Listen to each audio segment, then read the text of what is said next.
fireflies appear to be white, very whitish, with almost a green like real fireflies. During some of the first trips to outer space, all astronauts could do was radio in what they were seeing. The more of the white particles in view below the capsule. All of this audio, along with over 50 video clips, was just released by the Department of War in the second release of UAP files on May 22nd. This release, along with the first on May 8th, is part of a broader initiative ordered earlier this year by President Trump.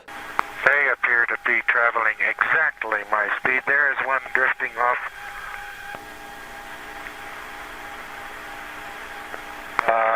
It's going faster than I am, as a matter of fact.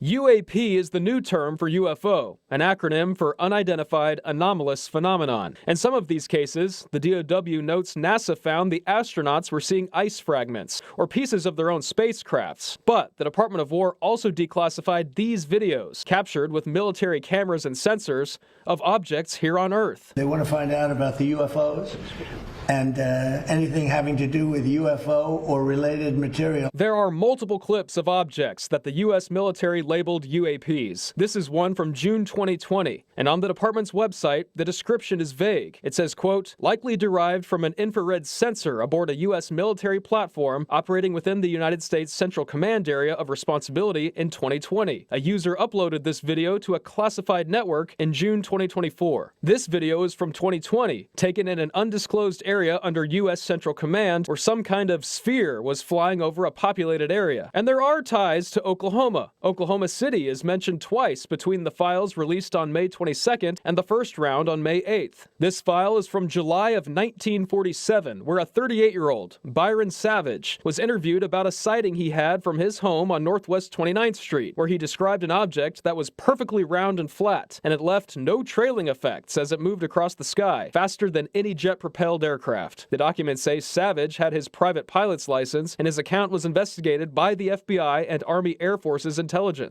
The other file that mentions OKC is from 1958, where a resident named James Manny wrote to then FBI Director J. Edgar Hoover, asking if reports on flying discs were factual or just rumors. He got a response from Hoover, saying a special agent from the OKC office would contact him. Hoover also wrote the FBI did not do any investigations on UFOs, but he did write, quote, he may wish to contact the Office of Special Investigations of the Air Force, which has made some related studies. Regardless of what all these things are, sightings and questions go back decades. Yeah, now you can see some of them in shape. They're very jagged, angular fragments that are tumbling. Most of them seem to be twinkling.